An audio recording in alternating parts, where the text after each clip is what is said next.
everyone, Michelle Fixit. Today's video we're going to be talking about POTS and CSF leaks. And we'll throw in a little bit of QRA malformation too. So I did a video not too long ago about my medical adventure.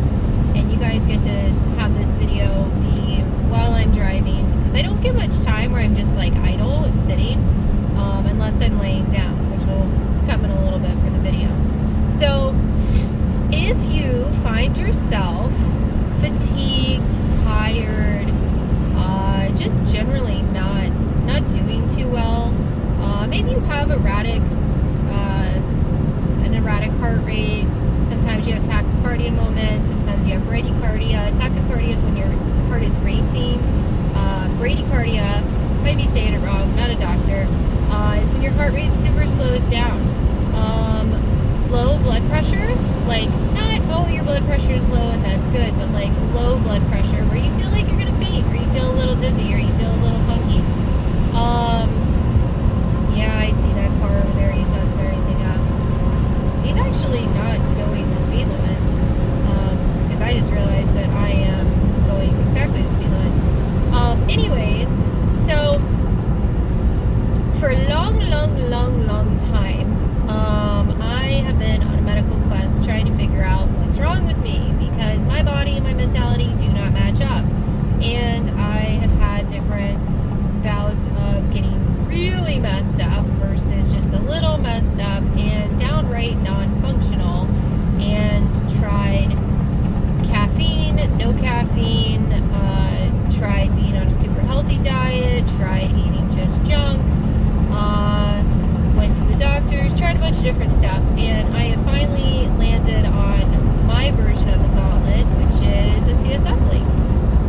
I also have been diagnosed with POTS, postural orthostatic tachycardia syndrome, and also orthostatic hypotension, which is when I stand, my blood pressure bottoms out, and neurally mediated something, can't remember, and dysautonomia, which is when my body is just a little haywire. I am also a hypermobile Ehlers-Danlos syndrome, and so I just have a whole host of like weird things. And then I found out that I had a QRA malformation, which I was not aware of. And I read my chart and I saw that like basically my brain's trying to escape the back of my head. So I'm like, oh yeah, let's just add that to the fun list. Plus I had like 4 different things going on with my heart whenever I was almost dying of COVID. And so long story short, decided to go back to the doctors because I've been diagnosed before with chronic fatigue syndrome, a bunch of stuff. And, it's basically like, we don't know what causes this. You're just going to have to like deal with it and like try to troubleshoot it. But like, we just don't know. And also chronic migraines. So that's the big one.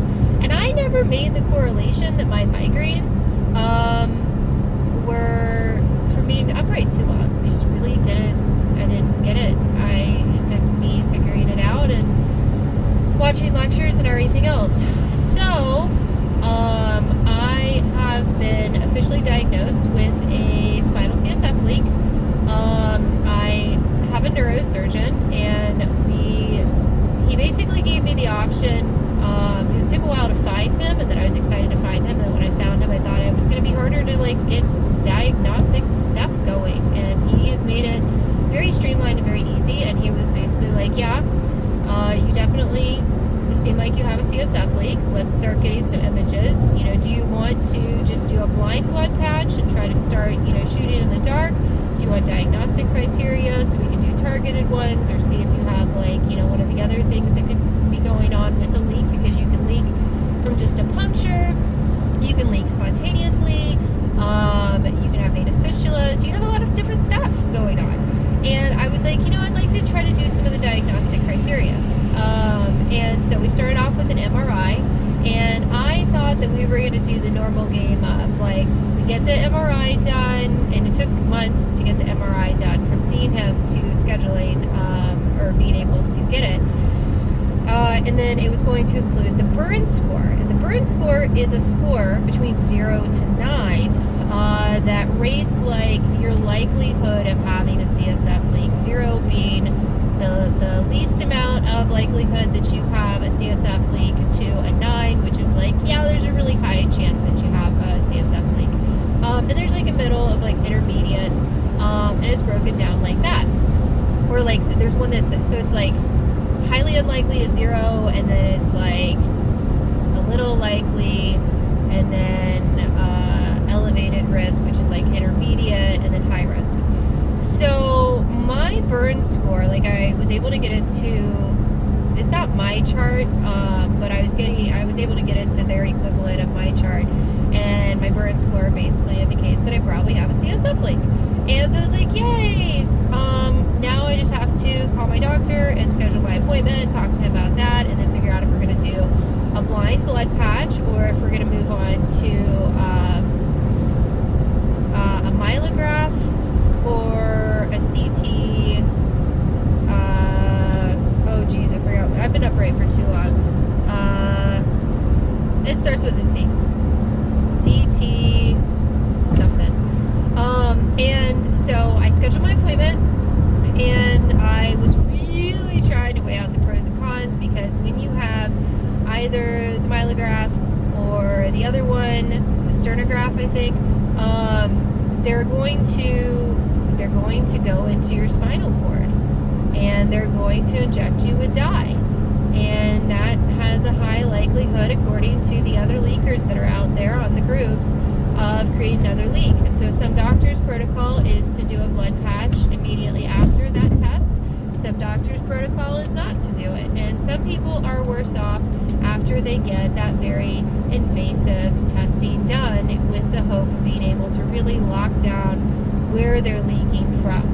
And so I had discussed it with husband Kat, and I was like, I have a lot of stuff going on right now, so I really think I just want to try to do some blood patches, some blind ones, and if they work, great, and if they don't work, maybe I'll do up to like 3 or 6 of them, give it, a try, and if I don't have success, then I'll go ahead and do like the more invasive search for trying to hone in on these leaks. And, and also said, my burn score and everything like that. And we're both really elated, because we're just like, finally, something to mitigate, because he's known me for several years, and he's seen the highs and lows and the non-functional, like I appear like I'm dying, like I can't get up because something in my world has just happened where my body is just done. And as soon as I start getting upright, and again, didn't make that correlation, but it's like, when I don't feel good, I really don't feel good. I am just down. To I'm, fully charged up and trying to conquer the world.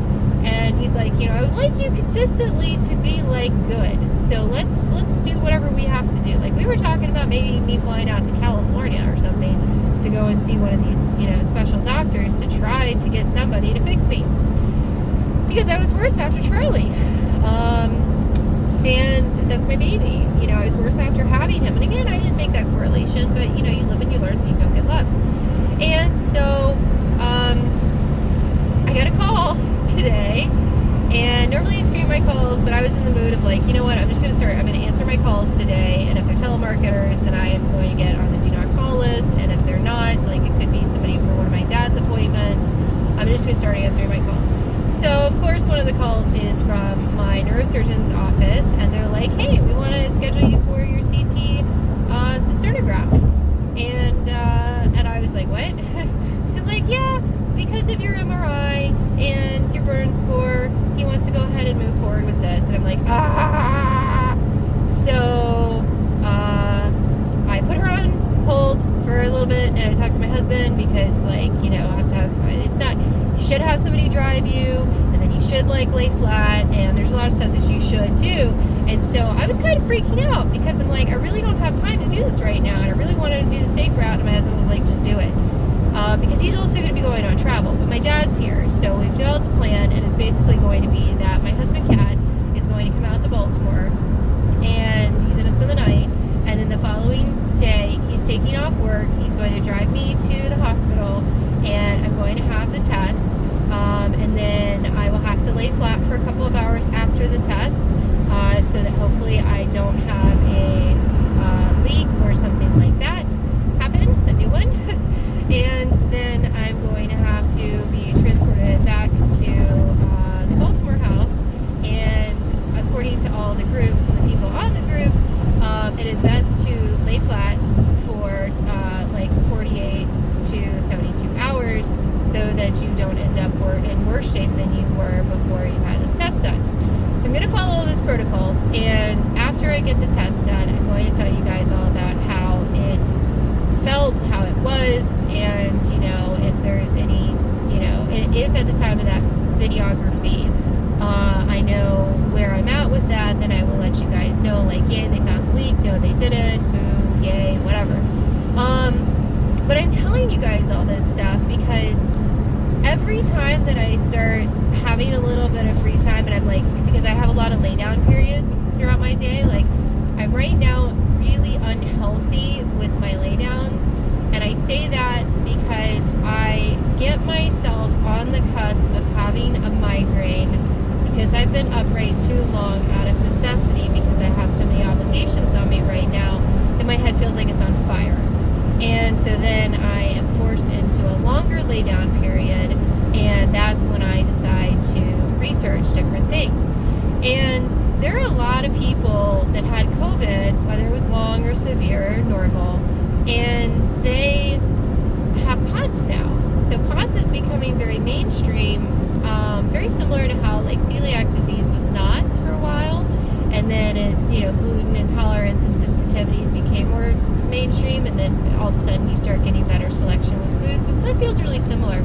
But I feel like there are a lot of people that are just chalking it up to, oh, I got COVID, now I have POTS and I just have to deal with it. And I think that some of those POTS people are probably CSF leaking patients that just haven't been able to get there. Because I mean, it took me from 18 until current age to get to where I'm at now, and realizing that it's not POTS. And in all actuality, my doctor and I both kind of strongly suspect that I probably had a CSF leak a long time before the 18-year mark. It's just it was exacerbated by the fact that I had an epidural because I had a child at that age. Well, 19. I was 19 whenever I had my child. But I had my first POTS-like episode in middle school, and I also had been in a couple of car accidents and bus accidents, and so there were some risk factors for spontaneous leaking, but I think it was just made worse whenever I had my daughter, my oldest daughter, and so I'm just wondering how the internet could help people like me not have to wait from 19 until now, or middle school until now, to be able to get to the point of being able to troubleshoot themselves. Because realistically, if any of this is kind of resonating for you, like if you have headaches, and some patients with CSF leaks don't have headaches, so then it makes it more difficult to figure out. But then you could be like me, where you never make the correlation that it's an orthostatic, meaning, you know, standing upright headache. And so if you have been diagnosed with cerebellar ectopia, tonsillar descent, Chiari malformation, like if you have headaches and you've had an MRI, read your MRI and see if it says something like that, or brain sagging. There's a lot of different terms for the physical aspect of what's going on inside of your brain, or inside of your skull with your brain, and it's starting to descend out of the back of your skull. And the scary thing about that is that, like, you know, it's the further that area of the brain descends, it can start putting pressure on your brainstem. And your brainstem is kind of important because it controls all of these functions for your body, like your heart and your blood pressure and your breathing, and like a lot of stuff, like primal functional stuff. And so you really don't want that to get squished by the other part of your brain that's just kind of like sagging down because you're low pressure, where some people can be high pressure and spring leaks back and forth. There's a whole bunch of different stuff. And it's your brain, so it's kind of essential. And at present time, we can't do like a brain transplant, okay? So keep your brain inside your head and try to take care of it. And the way to take care of it is to make sure that you have appropriate fluid in your brain. And that's the CSF fluid. Well, that's the CSF. CSF stands for cerebral spinal fluid. So it is a liquid that surrounds your brain and is surrounded by your dura, and then it's inside your skull. And so for a while they thought that it was just there to kind of protect us in the event that like we bump into something, because you don't want your brain just in no fluid and just crashing into your skull, because that could be literal brain damage. And then they started to realize that, you know, the CSF was, you know, like protein and glucose and different things, and so that it's like an energy derivative type thing, and it's there for buoyancy of the brain. So it serves a lot of functions, so it's kind of important. And if you spring a leak, and you're losing some of that, then your brain starts to sag. Or you could be super high pressure, and you could be so high pressure that you could have something called hydrocephalus, which is when like your brain becomes so pressurized by all this fluid that like it goes funk, and now you have a hole that CSF fluid CSF just kind of like hangs out in, and it's not a good thing.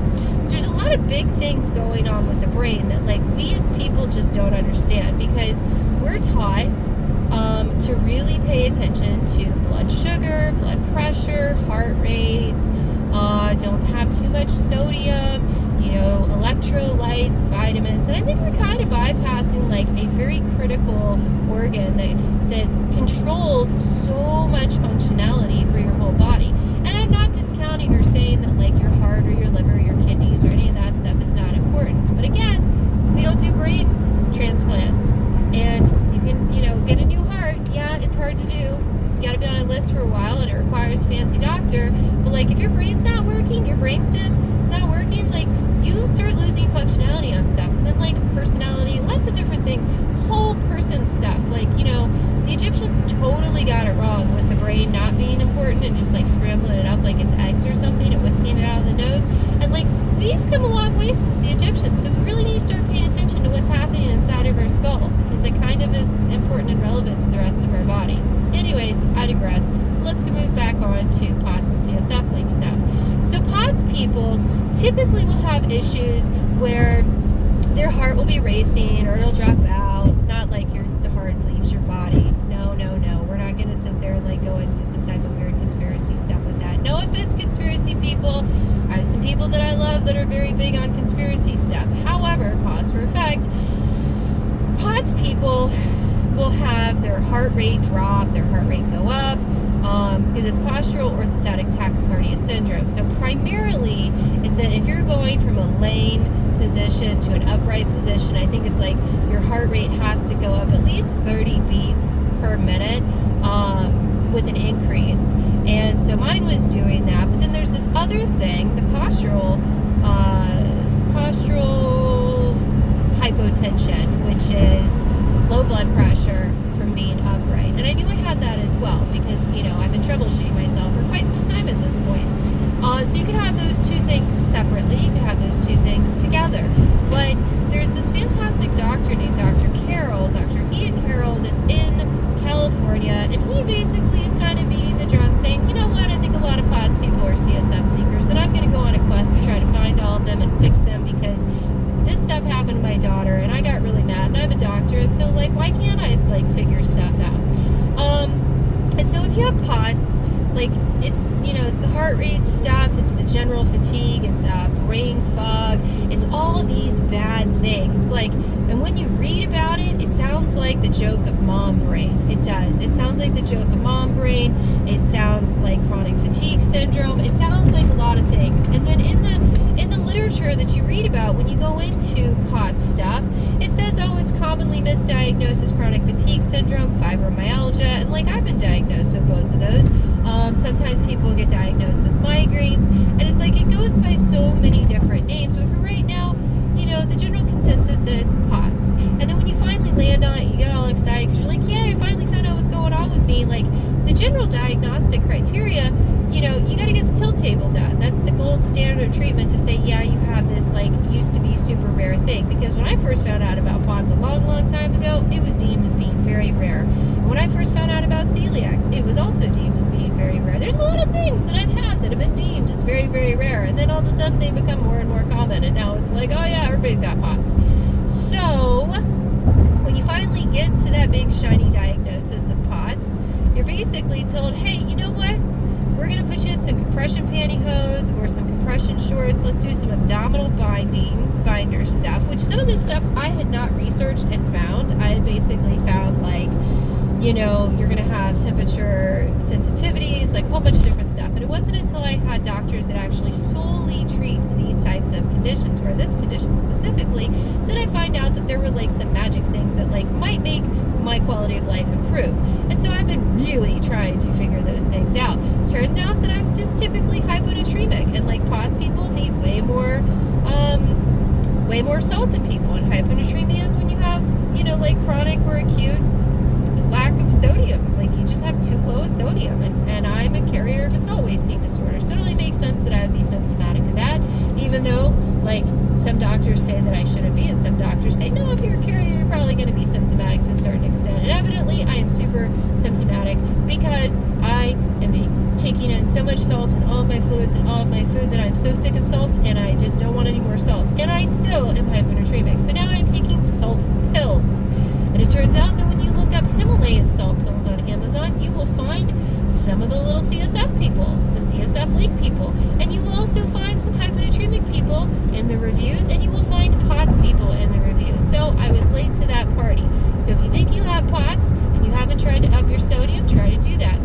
Now, another thing about POTS, even if you're not a leaker, just to try to help you out, thing that I found out from the doctors is that the general consensus from the doctors, my neurologist and my cardiologist, who did not specialize in POTS, but was still super awesome, but again, not a POTS doctor, was like, hey, caffeine is bad for people with POTS, and caffeine is bad for people that have migraines. But guess what? Caffeine is typically not bad for CSF leakers.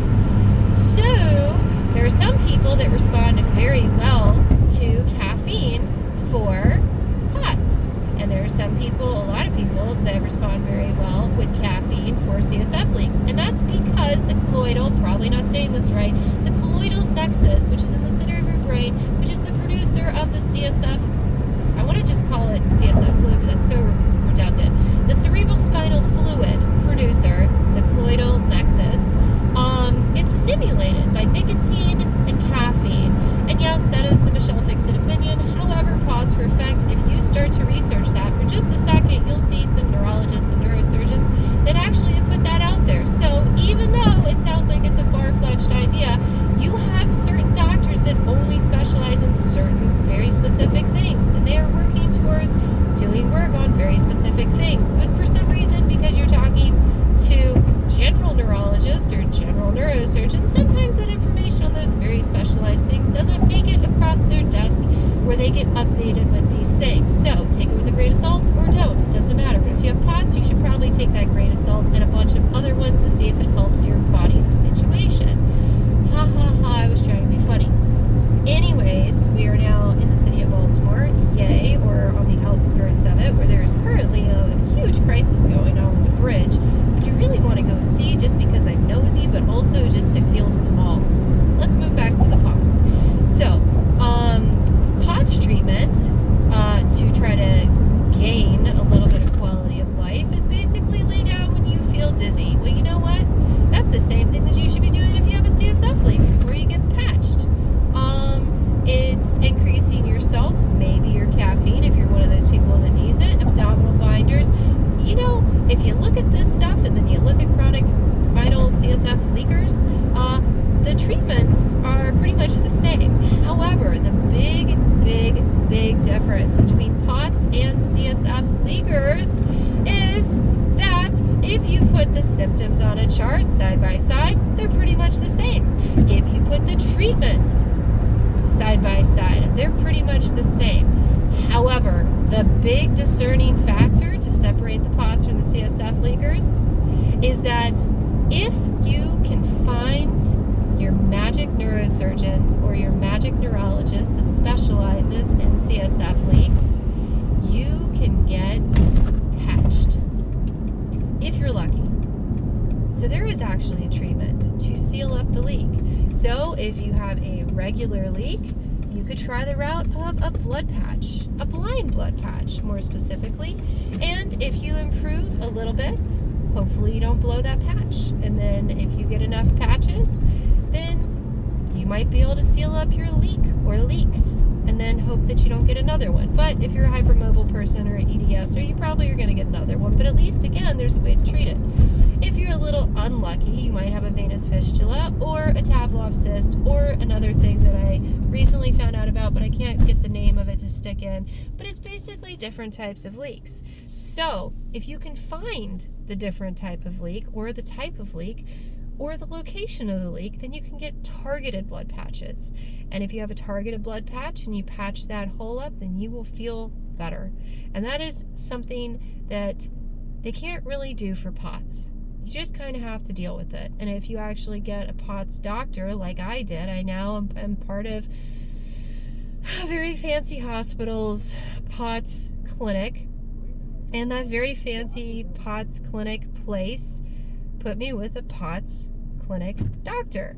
And they prescribed me with blood pressure medicine to increase my blood pressure.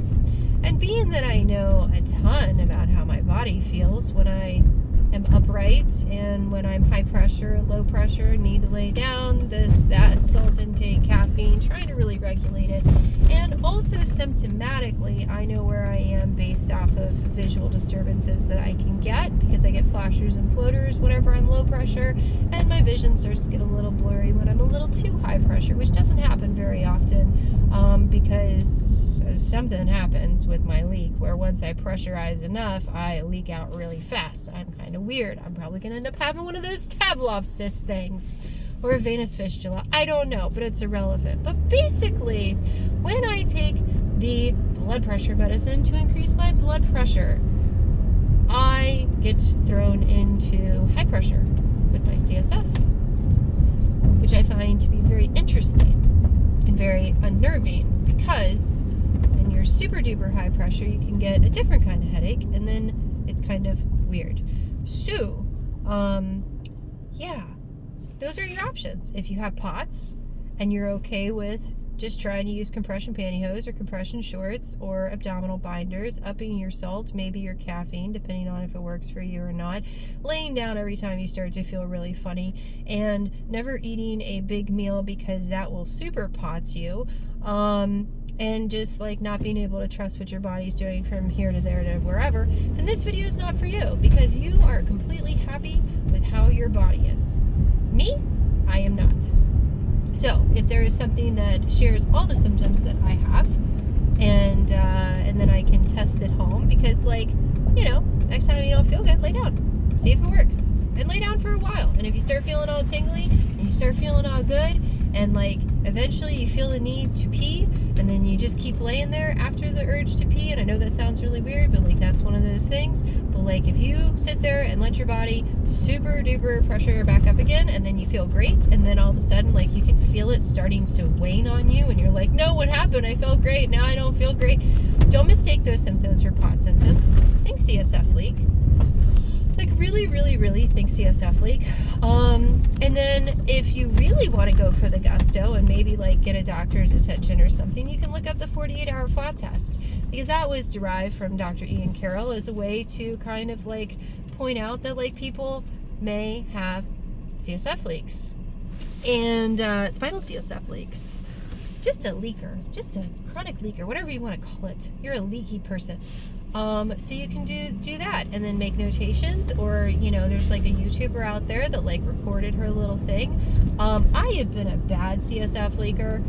I have not done my 48-hour flat test. I will do my 48-hour flat test whenever I have opportunity to do that, but I am constantly in charge of two tiny humans. One is super tiny and requires a substantial amount of effort all the time. The other one is not so tiny. She's more like a medium-sized human, and I am super proud because like she's at the age where she can do a lot of stuff, but like she still needs her mommy. And so when I have opportunity to share parental responsibility with somebody else for 48 hours and not feel that I am backburning things that are more important than my health, and like, as the primary caregiver of children, like, everything is more important than my health.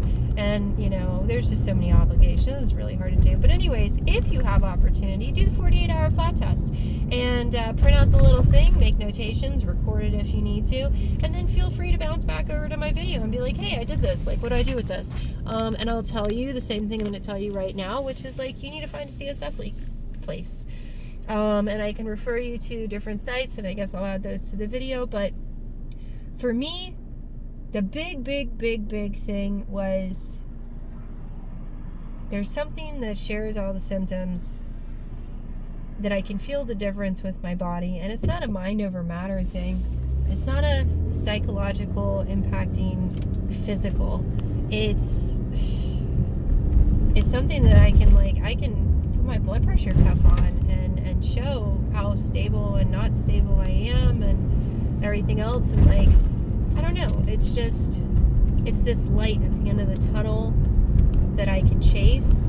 And if I end up getting to the end of the tunnel and I've, exhausted all of the diagnostic images, because it seems like I have a really good doctor now, and I'm like super impressed and excited by him. And I will not be like that other little YouTuber person that is like, oh, I'm not going to tell you guys who my doctor is because I'm still getting treatment. Yeah, if somebody actually specifically asks because like it's to benefit them, I have no problem sharing that information, and I will totally share that information. And I think that the lights on this charger are very interesting because it makes it look like it's like a shark. I'm like so distracted by that. But it seems like he's like super on par. And then while I was talking to him, and I know my video goes all over the place because it's just me rambling, and hopefully it's entertaining. I don't know. I'm driving. There's like, projects for Baltimore over here. I don't know if that's like a PC term or not, but that's what people call them. It's like some type of housing thing, and it is regulated by the city. It's the Latrobe ones, I think. Like The Wire talks about them, which I have watched The Wire, and being around all the people in Baltimore, I have realized some of the interesting things. But yeah, I think this is the Latrobe Projects place. Anyways, my doctor has been working with CSF leak stuff for 20 years, and it's kind of sad. It's kind of super duper sad that somebody's been working on knowing about this as a problem for 20 years, and it has taken this long to land on it. And then it was so missed by so many doctors, because I've literally been grumping about the same symptoms for years and years and years and years and years. And if I wasn't such an emotionally regulated person, because I pride myself on that, because I don't like being super grumpy or mean to people or having negative emotions, because like my body's already negative enough, I don't need negative emotions to add on to it. I really could have mistaken what my body was doing as a physical response to my ailments as a mental health issue. Because it's not that much of a stretch to feel like you're a depressed person when you're sad that your body doesn't work, or you're constantly chronically in pain, or you're chronically unable to do certain tasks. That would depress the happiest person. And fortunately, I have had very teeny tiny minute areas, probably because I laid down and I eventually rebooted, or I got so frustrated with a lack of activity because of inactivity, because my body was messing up, that like I became grumpy and I wanted to make up for all that lost time. Like I'm just a very like willful, my body doesn't want to work properly, but I'm gonna like try to catch up kind of person. But when you're high pressure and you're feeling great, it's easy to mistake that for a manic period or mania. And then when your body's not working, depressed period. So look, that seems kind of similar to like bipolar disorder. Or, and I know people are going to get so mad, but I'm just rambling because I'm just a cuckoo bird. And I don't know anything. I'm not a doctor. I'm just Michelle Fixit. I'm just some random chick that's like read too much stuff and like Google diagnosing herself. So like just whatevs. Like I'm just totally rambling for entertainment value. But when I'm super duper low pressure, all of my sensory stimulus overload stuff is like really bad. But when I'm like middle of the ground, like before I start feeling like I need to lay down pretty soon, feeling awesome, sounds, sensitivities that I normally have, lights, all that stuff, really gets better. So I find that to be like unique and amazing. So I try to time out like certain things that I know would normally annoy the crap out of me, because like I do have a formal and informal and like identify and whatever with being an Aspie cat. And like, if you know, you know, and if you don't, you don't. And if you don't like me calling myself an Aspie cat, then like whatever, people identify with whatever kinds of things now. And I understand that it's not a good PC thing. It is something that I identify with, so you can't take that away from me with current climate of stuff. But anyways, in my Aspie catness, I become very overwhelmed by certain things, like just always. But when I am really paying attention to my body, my laydowns and everything else, like those things get so much better. Like super duper better. Like husband cat's like, wow, you normally would become like very upset about this and like it's not present, what is going on? I'm like, oh, I'm like, you know, high-ish pressure. Because again, you get like when you're super high pressure, you get negative attributes. So it's kind of weird. It's like trying to be on this little roller coaster of making it where your body is working properly. And I am also very temperature sensitive, so that's going to pose as a super fun, awesome time for me. And I say that sarcastically, because I know that the curveball is going to be once it starts warming up, because I am very heat intolerant, which I find to be incredibly ironic. Because, newsflash, I'm from the deep south, where it gets like super duper hot. And I don't understand. But it's just one of those things. And so, like, I don't know, I gotta deal with it. We're close enough to our destination where I have to flip you guys. But I'm just a cuckoo bird. I don't know anything about any of this stuff. I am just talking out of my butt for no reason. Feel free to yell at me, grunt at me, whatever. But if you have POTS and you're not satisfied with just like your life is going to be poopy, then like this video might be for you. And I'm more than willing to give you more information. And I'm sorry, I'm not a content creator that's like going to flash a little picture of a doctor to computer screen and flash a clickable thing for you to be able to look at. But if you felt like the joy of having your baby was robbed and like your head was really hurting and you were super low energy, like all those things that we commonly just say, like, oh, it takes 2 years to recuperate from having a baby, blah, blah, blah, blah, blah, blah, blah. Might have been a CSF leak. Because an anesthesiologist, if you really look up like how they're supposed to administer an epidural, it's supposed to be that they have a very specific little epidural space that they're allocated to put the epidural needle in. And they are supposed to puncture the skin and then puncture the dura. So it's a very teeny tiny little speck of space that they're supposed to put that cats. Crazy cat lady, your cats are out. But there's a very teeny tiny little space that they're supposed to inject that pain reliever into.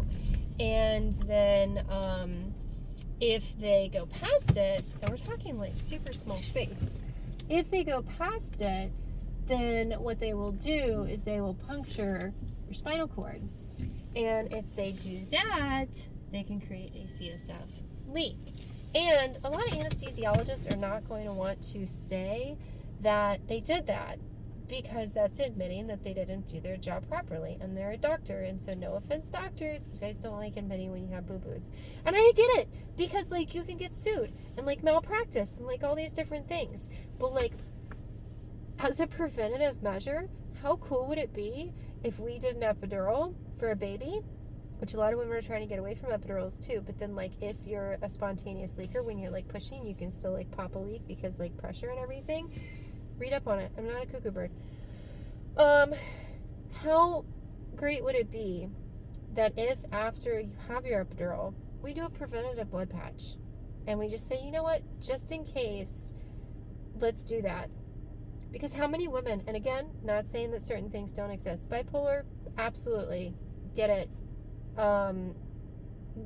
there's so many different psychological issues that people can have, but then some maybe just kind of, and I'm not the only person, like CSF high or low or whatever, they have different dementias, Alzheimer's. Also, there's stuff that, like, if you read up on it, like, I'm not a cuckoo bird, there's studies with it, like sundowners and stuff like that, like, could be a leak because, like, as the day progresses, they lose pressure and everything else. Just research before you discount and say that I'm just, like, off the walls, because at this point in our lives, and I will go back to that other point, at this point in our lives, I can record a video, post it on YouTube, and do some fancy editing and convince people that onions and honey together has been used for centuries for medicinal purposes, and people will start spouting that because they saw a very well edited, awesome video that says, hey, if you put these two things together, like my great great great great Navajo grandmother did, then it works. And it would take somebody actually putting forth the effort to research to see if the onions and the honey and all that stuff actually does work or not. And then you can convince people that, like, the purple lights with the demyelination of the street lights, which, like, clearly there's some of them here that are the delamination or what myelination of these is like the yellow spectrum, that the purple lights mean that, like, there's a conspiracy thing where those are bad neighborhoods or those are whatever, because I've seen a lot of theories on it. And then when you actually look up the root cause, it's a demyelination of a broad spectrum of the, I think it's like red, blue, and yellow, and somebody's gonna, like, grump at me about it, but, like, it's demyelination on certain things because those colors together create the bright white light for the LEDs. Somebody else is gonna say it's a conspiracy thing. So we can all say whatever we want to about whatever, and if we're fancy enough, then, like, maybe somebody will listen or pay attention to us, and if we're not, then people won't, or maybe they will because the content is there. Like, I sat there and listened to some very not fancy lectures from Dr. Henderson and some other neurosurgeons and neurologists and everything else, because what they were talking about was relevant and important to me, and those seminars and lectures and things like that were to broaden the perspective on other people in the neurology or neurosurgery field on things that they excelled in. And it was just him on a podium with a couple slides here and there, and for a neural person that's used to the flashy glitziness, then, like, they're not going to sit there and watch that hour and a half lecture. And I was glued to it and just listening to it because I'm like, this is amazing. I can't believe I didn't know this stuff. I'm so happy you're putting this literature and this information out there. So just, you know, really make out a list of what you got going on, because I'm not saying everybody in the world has CSF leak, but, like, if you think you have POTS, I'm not trying to sell you anything. I'm not trying to get you to buy a program, to do a special coachy thing. I'm not trying to get you to do any of that stuff. I'm trying to give you random little videos that maybe when you see, like, POTS or CSF, you, like, watch them and you're like, oh, there's some more information, or at least start the search. And then if you're like me, then, like, you just exhaust every resource that you can until you find out that, like, now you know what you got to do. I don't know, just a cuckoo bird. But this is Michelle Fixit signing off. If this was interesting for you, you know, like and subscribe, do your thing. But I'm here to help. And as I have time with random driving and stuff, I'll try to do some extra videos, because other than that, then you're just going to get driving videos, or you just get boring talk from me. I don't know. I didn't find it boring. Did you? There was a point that I detracted from, and then I forgot what it was, and so maybe I'll make a video on whatever that was, because I do occasionally rewatch my videos. I don't know. I just put out a bunch of randomness, and then whatever sticks, doesn't stick, doesn't matter. Currently I have a video that has like 1.2 thousand people that watched it because I changed out a capacitor, which I thought that was like super trivial and small, and like I got a bunch of like very ismy comments about it. And so yeah, people don't like it when girls know how to do stuff, or women or ladies or whatever. Like and subscribe. Enjoy the ride of life. Have a fantastic day. I will see you next time. Michelle Fixit signing off. Bye. Have a great day.